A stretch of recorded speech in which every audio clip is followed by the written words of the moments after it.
저는요 최근에 좀 깊이 교제하는 목사님 한 분이 촬영한 한 장의 사진을 보고 참 많은 생각을 하게 되어졌어요. 자, 일단 어떤 사진인지 먼저 보여주시죠.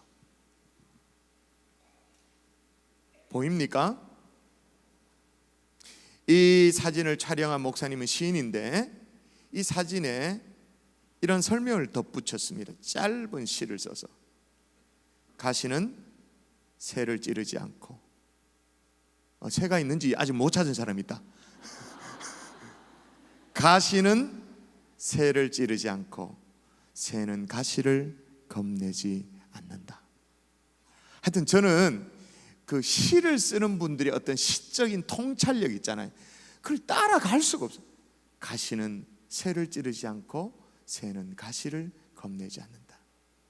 근데 제가 언뜻 보기에 이 이미지를 볼 때 말이에요, 저는 저 새가 이처럼 시의 얘기처럼 낭만적으로 그렇게 느껴지지가 않았어요. 사실은 제가 어떻게 느껴졌냐면 가시에 갇혀있는 새처럼 느껴지는 거예요. 애처롭게 느껴지는 거예요. 근데 마치 그게 우리 인생 같은 느낌이 드는 거예요. 온통 내 주위에는 가시, 고통 속에 둘러싸여 있는, 그걸 이렇게 생각하면서 저 사진에 대해 어떤 감정이입이 되어지는 거 있죠. 드라마를 본 것도 아니고 영화를 본 것도 아닌데 감정이입이 되는 그런 제 마음을 제가 캐치를 할 수가 있었어요. 최근에 몰아치는 고통 속에서 어쩔 줄 몰라 하는 성도들을 보면서 멀쩡하던 가족인데 오늘 또 중보 기도가 정말로 정말로 그 기도 제목이 심각한 기도 제목이에요. 갑자기 병원 신세를 져요. 또 갑자기 세상을 떠나요. 생각지도 못한 사건 사고가 막 일어나요. 그리고 듣도 보도 못한 정말 그런 희귀병이 걸려요. 제가 그런 어떤 사연들을 일일이 들어보면 제가 만일 그 입장이었으면 어쩌면 모든 것을 포기했을지도 모르겠다는 생각이 들 정도로 그런 상황이 정말로 많아요.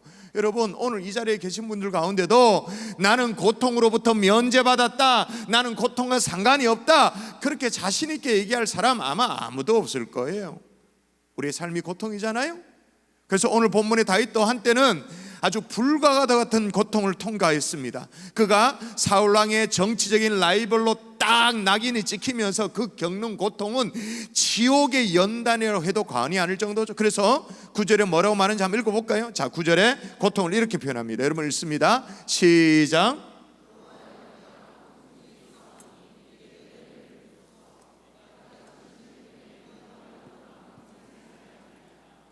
눈과 영혼과 몸이 쇠하였나이다. 내가 고통 중에서 그 고통 때문에 내 눈과 영혼과 몸이 쇠할 정도로, 여러분 구약의 눈은 건강의 척도로 여겨지는 게 이 눈입니다.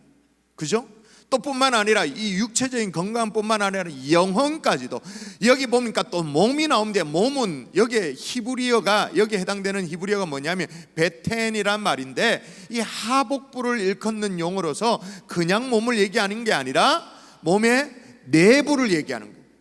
그러니까 이 지금 다윗이 당하는 고통이 육체적인 고통뿐만 아니라 영혼의 정신적인 고통뿐만 아니라 이 몸의 내부까지도 안팎으로 당하는 그런 고통이었죠. 여러분, 그러니까 지옥 연단이 아니고 뭐겠어요? 근데 잘 보세요. 이런 고통을 다 맛보고 고통의 터널을 다 통과하고 나서 이 다윗이 뭐라고 말하느냐? 오늘 제가 너무 길어서 1절부터 5절까지밖에 못 읽었잖아요. 쭉 내려가면 21절에 턱 이런 게 얻어 걸립니다. 자, 읽어볼까요? 시작.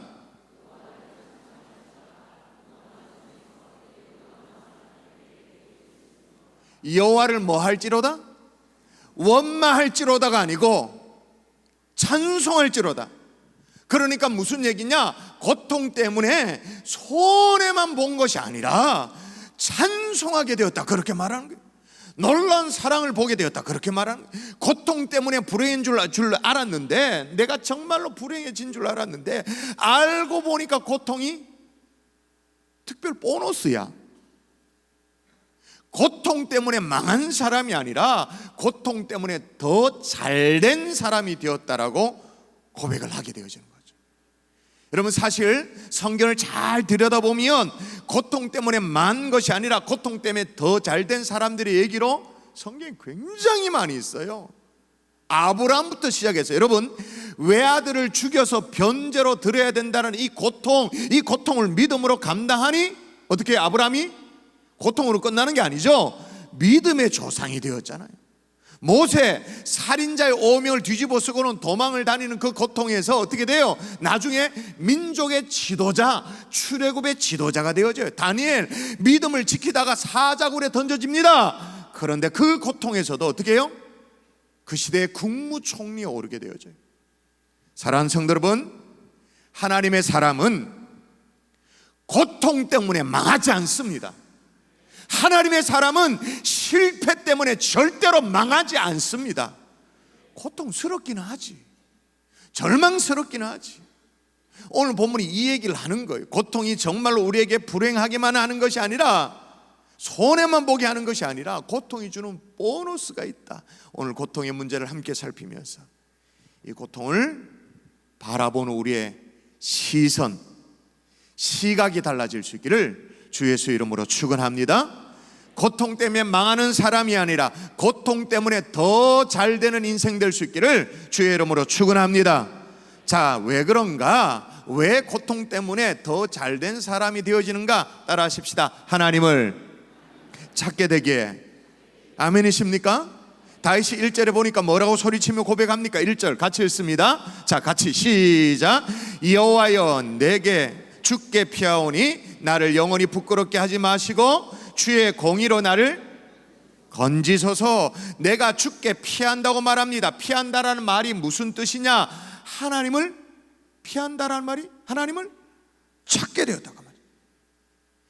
다윗이 어느 정도로 고통스러웠냐면 앞서 살핀 9절에도 보니까 다윗의 눈, 영혼, 몸이 쇠할 정도로 심신이 고통스럽다 그렇게 말하는데 10절에 보면 이렇게 말합니다. 자, 얼마나 고통스러웠냐면 내 일생을 슬픔으로 보내, 내 연수, 살아온 지난 세월을 탄식으로 보내니 내 기력이 나의 죄악 때문에 약하여지며 나의 뼈가 쇠하도소이다.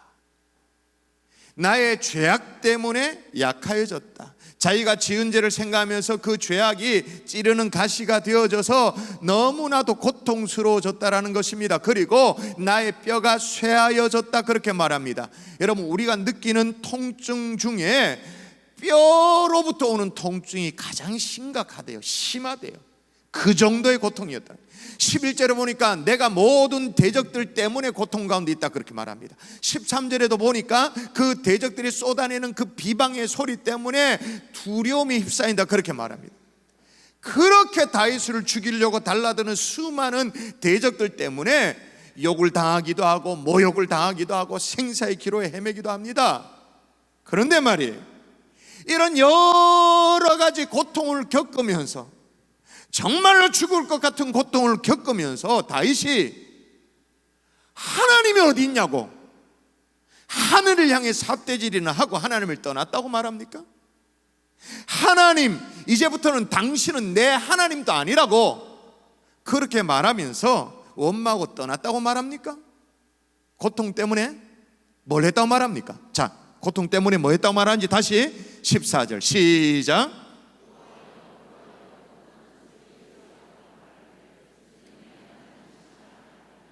오늘 우리가 시를 대하잖아요. 시적 의미를 잘 보세요. 여호와여, 그리하여도 아무리 고통스러워도 죽을 것 같아도 그리하여도 나는 주께 의지하고 말하기를 주는 내 하나님이시다. 그 고백을 하겠다라는 거예요. 당신은 이제 나의 하나님도 아닙니다라고 말하면서 원망하고 삿대질하며 하나님을 떠났다가 아니고 그리하여도 주는 내 하나님입니다. 여러분, 이게 정말인 게요, 여러분, 어려운 성경 얘기하지 마십시다. 성경 얘기하지 말고 여러분의 경험담으로 말하십시다. 여러분이 언제 하나님을 진지하게 찾게 되던가요? 언제 하나님을 어린아이 같은 그런 마음으로 부르게 되던가요? 형통할 때입니까? 공고할 때입니까? 고통을 모를 때입니까? 아니면 고통을 정말로 체험하고 있을 때입니까? 여러분, 제가 훈련 사역을 하면, 제자훈련 사역훈련 하다 보면 그 프로그램의 제일 첫 시간은 대부분의 간증 나눔을 하는 그런 시간이 되잖아요.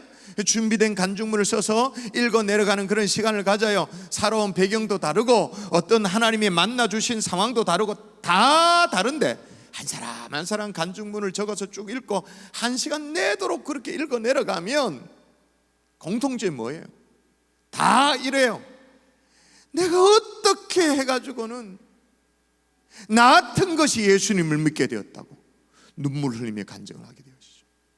10중 8구가 뭐냐? 내가 당하는 이 고통 가운데 내 마음이 가난해져서 예수님을 알게 되었다고, 내가 이런 고통 때문에 교회의 문턱을 넘어서 들어오게 되었다고, 지금 생활이 고통 때문에 내가 예수를 믿고 구원을 받게 되었다, 그렇게 말합니다. 그러면서 고통에 대한 해석이 달라지죠. 이런 분들에게는 고통은 뭐예요? 고통 때문에가 아니고 고통 덕분에가 되어지죠. 고통이 재산이 되어지는 거예요. 이런 간증이 참 예수 믿을 때만 뭐 그렇게 되어지냐? 아니죠.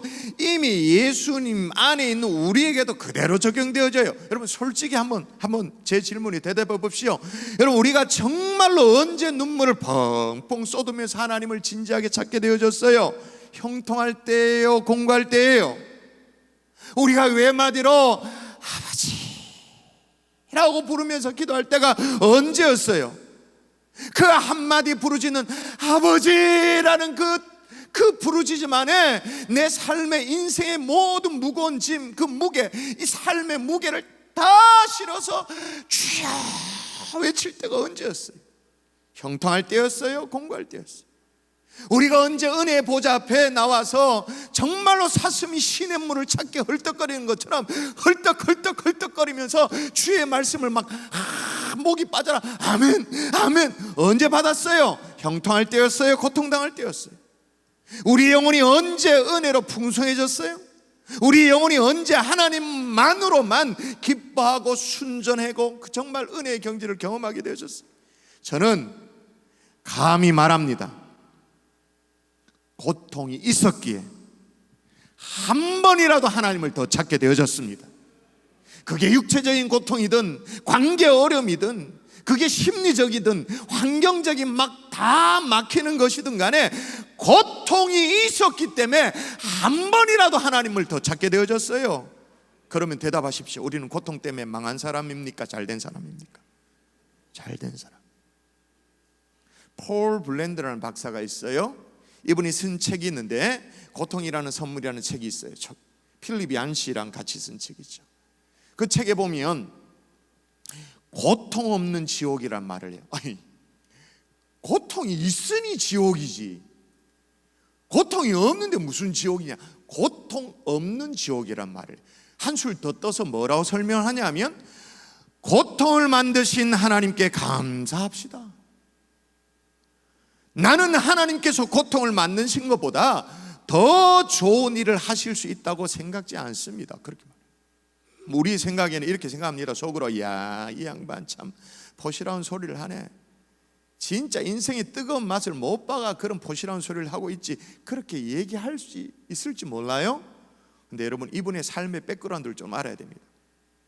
의료 선교사로서 그는 인도에서 20년을 사역을 했습니다. 그래서 미국에서 30년을, 더합 50년을 고통이 없어서 고통당하는 나환자를 치료하는 의료 선교사였습니다. 나환자와 헌신하는 그의 삶을 돌아보는, 평생을 그렇게 살았는데 그의 아버지는 인도 산지에서 말라리아에 걸려가지고 순교를 했습니다. 그의 어머니 또한 남편의 순교가 헛되지 않도록 하기 위해서 여생을 그곳에 바친 그 모습을 곱다시 다 지켜봤습니다. 고통이 뭔지를 압니다. 그리고 천형이라고 오해받았던, 오명을 받고 있었던, 그리고 버림받고 천대받은 이 나환자들과 더불어 살면서 평생을 살아온 그가 폴 블렌드가 하는 얘기예요. 근데 이 폴 블렌드 박사가요, 한센병에 대한 이게 뭐랄까 그 치료 케이스가 많으니까 섬김 케이스가 워낙 많으니까 50년을 그렇게 살아버렸으니까 권위자가 된 거예요. 권위자가 돼서 출장차 미국을 떠나가지고 이제 영국에 갈 일인데 영국에서 몇 군데 이제 뭐 강의도 하고 일을 다 보고 난 이후에 여러 시간의 기차 여행 끝에 이제 런던에 도착했습니다. 숙소에 호텔에 도착했죠. 그날 밤에 이제 호텔에 도착해가지고 신발을 벗고 양말 한 짝을 벗으면서 이제 좀 쉬려고 하는데 양말을 한 짝을 벗는데 뒤꿈치가 좀 이상한 거예요. 의심스러운 거예요. 감각이 잘 안 느껴지는 거예요. 그래서 수많은 한센병을 섬겨왔던 사람이니까 딱 심각한 의심이 딱 드는 거예요. 그래서 기계적으로 일어나가지고 호텔을 막 뒤져가지고 핀이 있나 싶어서 핀을 찾았습니다. 그 자리에 앉은 이 폴 블랜드 박사가 핀으로 이 발에 복숭아 아래쪽 이 뼈미 이게 좀 얕잖아요. 살이 잘 없잖아요. 피부밖에 없잖아요. 피부를 뚫고 지나가면 뼈잖아요. 그 부분을 찔렀어요. 아무렇지도 않은 거예요. 더 깊게 찔렀어요. 피가 나는데도 아무 게 없는, 뭔 생각이 딱 들었어요. 올 게 왔구나. 밤새도록 이 폴 블랜드 박사가 뒤척이면서 잠을 못 자고 이제 한센병을 돌보는 의사가 아니라 선교사가 아니라 한센병의 환자로 살아가는 자기의 나머지 생일을 생각하면서 이게 막 잠이 안 오는, 버림받았다라는 그런 생각도 들고, 또 의료진으로부터, 자기는 의료진이었습니다만 이제 환자가 되어서 의료진으로부터 터부시 당할 걸 생각해 보니까, 그리고 가족으로부터 어쩔 수 없이 떨어져 살아야 되니까 그런 걸 생각해 보니까 막 눈물이 앞을 가리는 거예요. 그 밤을, 고통의 밤을 보냈습니다. 동이 터 올라오기 시작합니다. 그런데 새벽에 말이에요, 아침에 뭐 어떻게 그런 마음이 드는지 모르는데, 하나님이 그런 마음을 주시는지 모르겠는데 또다시 핀으로 어제 찔렀던 복숭아 뼈 밑부분을 찔러보고 싶은 마음이 들더래요. 찔렀어요. 이번에는 너무 아파, 막 소리를 질렀대. 어젯밤에 감각이 없었으니까 이 세 번째 찌르는 거니까 얼마나 세게 찔렀겠어요. 첫 번째 찌르고 안 돼서 두 번째 찌르고 피가 나왔고, 세 번째 찌르는 거니까 그냥 무심결에 이렇게 찔렀죠. 근데 너무 아파서 기절할 듯이 막 소리를 질렀대요. 근데 아이러니하죠. 아파서 고함을 지를 지경인데 너무 기쁘더래요. 너무 감사하더래요. 알고 보니까 어제 너무 장시간 기차 여행을 하면서 이게 신경의 한 부분이 눌려져서 어떤 감각이 그때 일시적으로 없었던 것 같았어요. 이게 돌아온 거예요. 그래서 깨달은 게 뭐냐? 고통이 축복이다. 느낄 수 있는 게 축복이다. 여러분, 제가 몇 년 전에 러시아의 코스타 집회를 갔다가 알게 된 것을 제가 설명드린 적이 있어요. 여러분, 러시아는 상상을 초월할 정도로 추운 나라 아닙니까? 정말로 추운 나라죠. 그래서 이제 러시아에 이런 유머가 있다고 말씀드렸죠. 러시아에는 1년에 눈이 딱 한 번 온다. 러시아에는 1년에 눈이 딱 한 번. 제가 처음 그 얘기를 들을 때 무슨 소리냐, 러시아 그러면, 제가 그때 갔을 때도 그랬다. 온 천지가 하얘요. 그냥 하얗게 다 덮인 도시, 나무 뭐 그런 걸 상상하잖아요. 근데 왜 1년에 눈이 딱 한 번 오느냐? 얘기를 들어보니까 그 이유가 그래요. 러시아는 눈이 한 번 오기 시작하면 그치질 않는데요. 언제 그치냐? 여름이 되면 그친대요. 그러니까 몇 번 오냐 물었을 때 그쳐야 그 다음에 이번에 또 왔다 그런데, 이게 한 번 오기 시작하면 계속 온다는 거예요. 계속. 진짜 그렇더라고요. 그렇게 추운 나라예요. 근데 이렇게 추운 나라니까 얼마나 또 반대급부로 난방을 철저하게 하는지 말이에요. 모든 건물이, 그게 공적인 건물이든 사적인 건물이든 이 건물에 문이 이중이에요. 이 이중이란 말은 뭐 우리가 이제 창문 뭐 이렇게 샤시 같은 거 할 때 이중 창문이다 그럴 때 뭐 유리를 두 겹을 하는 그런 이중을 얘기하는 게 아니고, 그 이중은 당연하거니와 문 자체가 두 겹인 거예요. 문이 하나 더 있고 또 지나가면 또 문이 있고, 어떤 경우에는 제가 문을 4개 지나가는 것도 봤어요. 어디를 건물을 들어가야 되는데 문 열고 들어가서 몇 걸음 들어가고 또 문을 열고 또 몇 걸음 가고 또 문을 열고 또 몇 걸음 가서 또 문을, 4번을 문을 열어야 건물 안으로 들어가는 거예요. 그 정도로 난방에 진짜 신경을 쓰는 거예요. 그래서 웬만한 공적인 장소에 가면 지하철만 타도 더워요. 그 옷을 벗어야 돼. 외투를 벗어야 돼.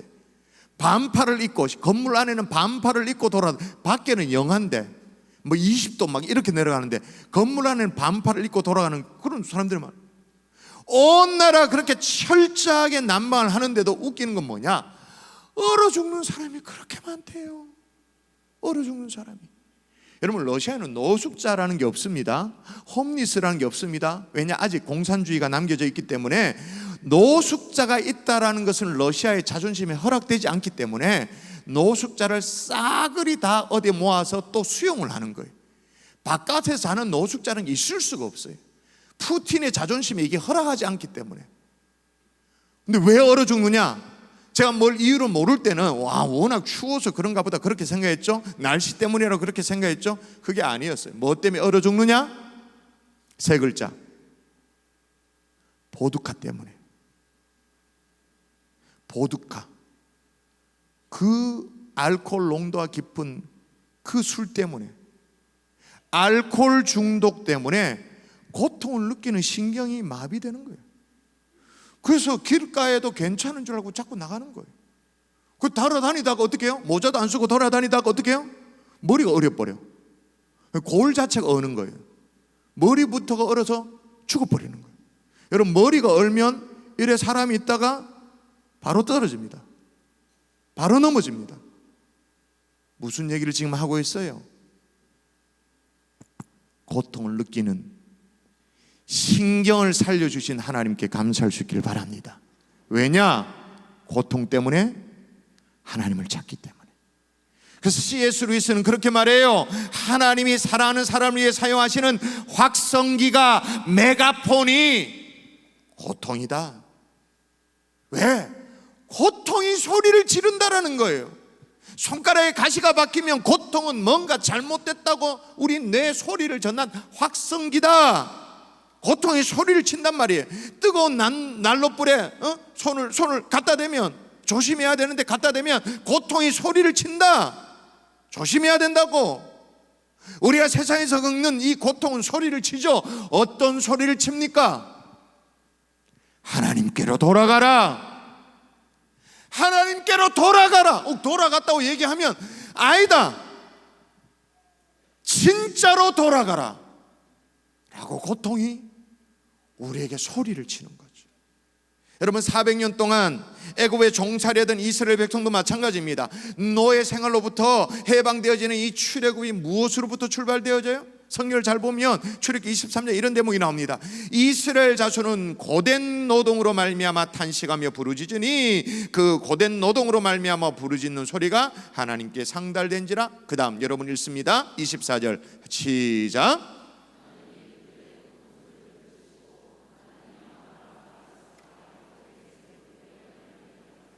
뭐라고요? 하나님이 어떻게 해요? 그들의 고통 소리를 들으시고.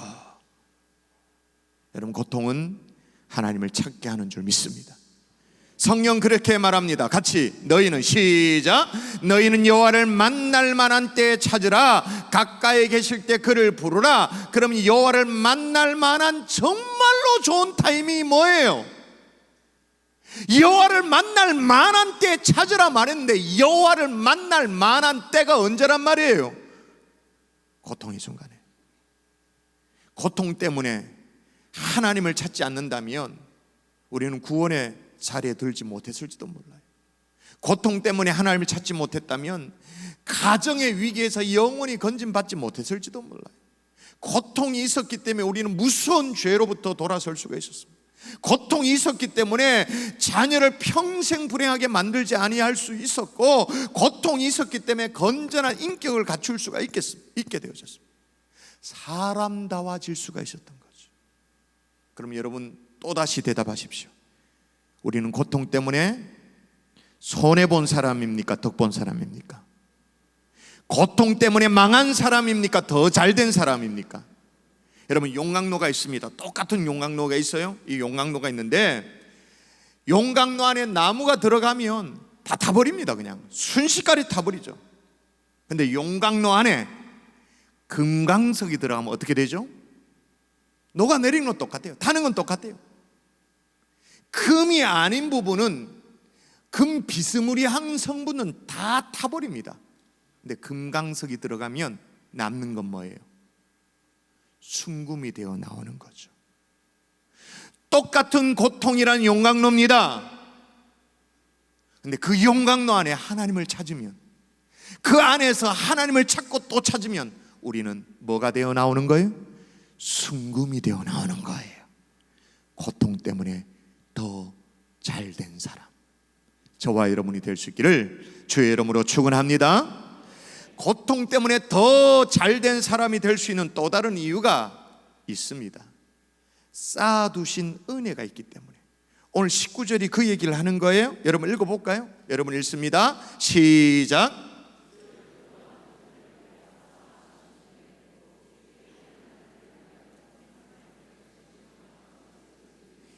어떤 은혜가 있다고 말합니까? 주를 두려워하는 자를 위하여 쌓아두신 은혜.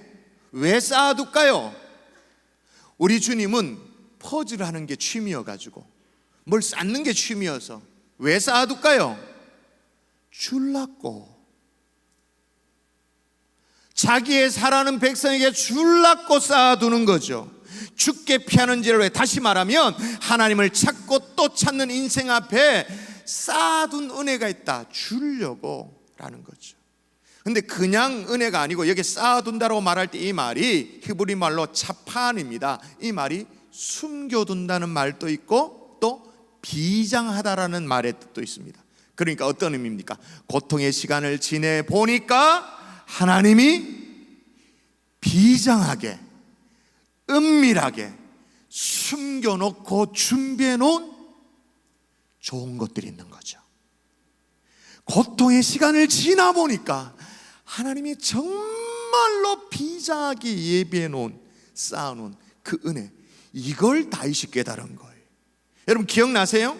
제가 출애굽 얘기도 했습니다마는 요셉이 애굽의 총리 대신이 있을 때 말이에요, 가난을 비롯해서 그 애굽 땅에 불어닥친 그 흉년, 엄청난 기근이 있었잖아요. 1, 2년도 아니고 7년 동안 대기근, 대흉년이 있었잖아요. 온 세상이 다 기근으로 다 굶어 죽어가니까 요셉이 총리로 있는 애굽 땅 그리하지 않다라고 해가지고 그 소문이 전해져서 요셉의 형제들이, 그죠, 양식을 구하기 위해서 그 먼 길을 애굽 땅까지 올 정도로 풍족했잖아요. 왜 그래요? 7년간의 흉년, 이건 무시무시한 거였어요. 근데 그 앞에 뭐가 있었으니까? 7년간의 풍년이 있었으니까. 그때 은밀하게 쌓아놨던 뭐가 있으니까? 백성들을 먹여 살리기 위한 곡식들이 있으니까, 쌓아놓은 것들이 있으니까. 그 쌓아놓은 양식이 7년의 흉년보다 더 풍성했던 것인 줄 믿습니다. 그래서 이웃나라에게 나눠주고도 남는 거예요. 마찬가지예요. 여러분, 우리는 이걸 반드시 믿어야 돼요. 우리 하나님은 요셉이 7년 동안 백성들을 먹이기 위해서 쌓아놓으신 것보다 더 풍성한 은혜를 저와 여러분을 위해, 고통당하는 영혼을 위해, 자기를 하나님으로 알고 찾는 자기 백성을 위해 주시려고 쌓아두시는 은혜가 있는 줄 믿습니다. 다윗도 실제로 경험하고 어떻게 고백하느냐 읽어볼까요? 19절 주를, 시작. 주를 두려워하는 자를 위하여 쌓아두신 은혜, 곧 죽게 피하는 자를 위하여 인생 앞에 베푸신 은혜가 어찌 그리 큰지요. 시라고 말했습니다. 그걸 깨닫고 나니까 어찌 그리 큰지요, 그렇게 말해요. 그렇다면 하나님이 어떻게 그렇게 은혜를 쌓아둘 생각을 할 수 있냐는 거죠. 어떻게 그렇게 준비해 놓을 생각을 하실 수 있냐는 거죠. 그 이유가 7절에 나오죠. 제가 읽어볼게요. 내가 주의 인자심을 기뻐하며 즐거워할 것은 주께서 나의 고난을 보시고 환난 중에 있는 내 영혼을 아셨으며. 주께서 나의 고난을, 고통을 뭐 하셨다고요? 나의 고난을 보시고 환난 중에 있는 내 영혼을 어떻게 했다고요? 아셨다. 우리 하나님이 똑똑히 보시고 아셨기 때문에 나를 위한 은혜를 쌓아놓을 수 있는 거죠. 여러분, 세상에서 고통을 당할 때, 환난을 당할 때 가장 먼저 나타나는 현상이 뭡니까? 사람들이 날 다 떠났다고, 사람들이 나를 외면한다고 등 돌렸다고 쓸쓸해지죠. 잔병에는 효자가 없다는 말도 있듯이 부모 자식 간에도 고통을 오래 겪으면 자식도 다 떠나갑니다. 혼자 남게 되어지죠. 다윗도 한때는 뜨는 영웅이었잖아요. 정말로 그런 영웅이, 백성들이 뭐 사울이 죽인 자는 천천히요 다윗이 죽인 자는 만만이다 막 환호하면서 막 행거리를 하고 영웅 대접을 했잖아요. 그러나 막상 어려움을 닥치니까, 고난이 계속 당하니까 다 떠나버려. 언제 그랬냐는지 다 떠나버려. 다 사라져요. 그래서 겪는 고통이 뭐냐? 외로움의 고통이 더 심해지는 거예요. 그런데 그 고통 때문에 하나님께 피하고 그 고통 덕분에 하나님께 갔더니 뭘 깨닫게 되냐면 하나님이 나의 억울한 심정을 보고 계셨다는 걸 발견하게 되어지는 거죠. 하나님이 그걸 다 알고 계셨다는 걸 깨닫게 되어지는 거예요. 여러분, 세상 사람들이 다 떠나 없어진다 할지라도 여러분의 고통을 보고 아시고 계시는 하나님이 저와 여러분의 하나님인 줄 믿습니다.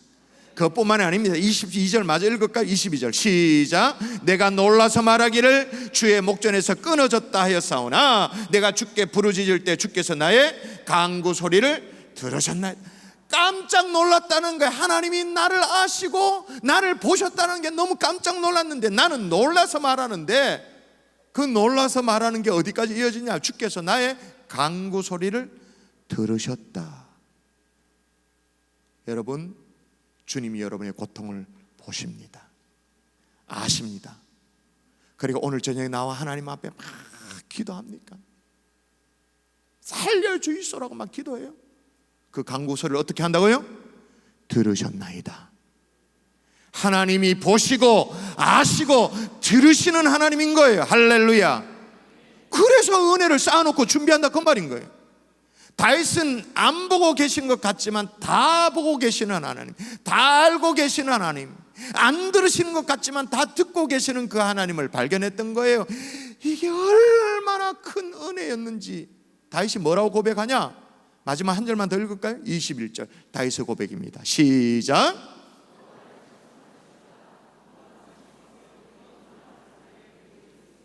성경에 등장하는 어메이징 그레이스입니다. 어메이징 그레이스가 나오잖아요. 여호와를 찬송할지로다 경관성에서 그의 놀란 사랑을 내게 보이셨음이로다. 영어 번역으로 말하면 어메이징 그레이스를 내게 보여주셨습니다. 고통 가운데 계십니까? 고통 때문에 하나님을 찾다가 하나님이 발견해 놓으신, 하나님이 쌓아 놓으신 그 은혜를 발견하는, 그래서 놀라운 사랑이었다고 고백할 수 있는 저와 여러분 될 수 있기를 주 예수 이름으로 축원합니다. 말씀의 결론을 맺을게. 우리 중에 아직도 크고 작은 고통 가운데 있는 분들이 많이 있어요. 본인의 힘으로도 어떻게 할 수 없는 것, 제가 봐도 그래요. 억울한 경우도 있어요. 심한 경우에는 삶의 의욕마저 다 잃어버릴 만한 그런 고통을 겪는 분도 계십니다. 근데 조금만 더 견디십시오. 그냥 견딘 게 아니라 하나님을 찾으면서 견디십시오. 고통 때문에 더 잘된 사람이 될 줄 믿습니다. 여러분 그거 아세요? 씨앗이요 말이에요. 싹을 틔울 때, 씨앗이 싹을 틔울 때 이제 씨앗 주변에 둘러싸고 있는 걸 배젖이라고 말하잖아요. 그죠? 배젖을 이제 뚫고 올라와서 이제 싹이 이렇게 올라오잖아요. 배젖을 뚫고 씨앗이 싹을 딱 틔울 때 그 무게 차이가 얼마냐? 그 배젖을 뚫고 올라오는 이 싹이, 새싹이 얼마의 무게를 뚫고 올라오냐면 50만 배의 무게를 뚫고 올라온답니다. 우리가 봄철에 보는 새싹이 보면 그 아무것도 아닐 것 같고, 하다못해 콩나물도 콩에서 싹을 틔울 때 그 새싹이 올라올 때는 그 배젖이 둘러서 있는 그 무게감이 얼마냐? 자기 새싹의 50만 배의 무게를 뚫고 올라온대요. 여러분 아무리 우리 인생의 고통의 짐이 아무리 크더라도 하나님을 찾으면, 쌓아놓으신 은혜를 우리가 조금이라도 발견하면 50만 배 아니라 100만 배의 무게의 짐도 우리는 감당할 수 있는 줄 믿습니다. 뚫어낼 수 있는 줄 믿습니다. 싹을 틔울 수 있는 줄 믿습니다. 왜? 우리는 고통 때문에 하나님을 진짜로 찾을 거니까. 그냥 형식적으로 주여 이게 아니고 진짜로 찾을 거니까. 고통 때문에 하나님을 찾다가 은밀하게 예배해 놓으신 은혜를 누릴 것이니까. 할렐루야. 오늘 설교를 시작하면서 보여드렸던 사진 다시 볼까요? 가시나무새. 이제 다시 보십시다. 저 사진을. 새가 불안에 떠는 것 같아요? 즐거워하는 것 같아요? 이제는 시각이 좀 달라지더라고요. 가시를 영어로 말하면 I don't care. 주변에 가시가 있든지 달지 뭐 상관이 없어. 그래서 제 아는 목사님이 시를 어떻게 졌다요? 가시는 새를 찌르지 않고 새는 가시를 겁내지 않는다. 여러분의 삶이 저 안에 들어앉아 있는 건 맞습니다. 맞는데 겁내지 않기를 주의 이름으로 축원합니다.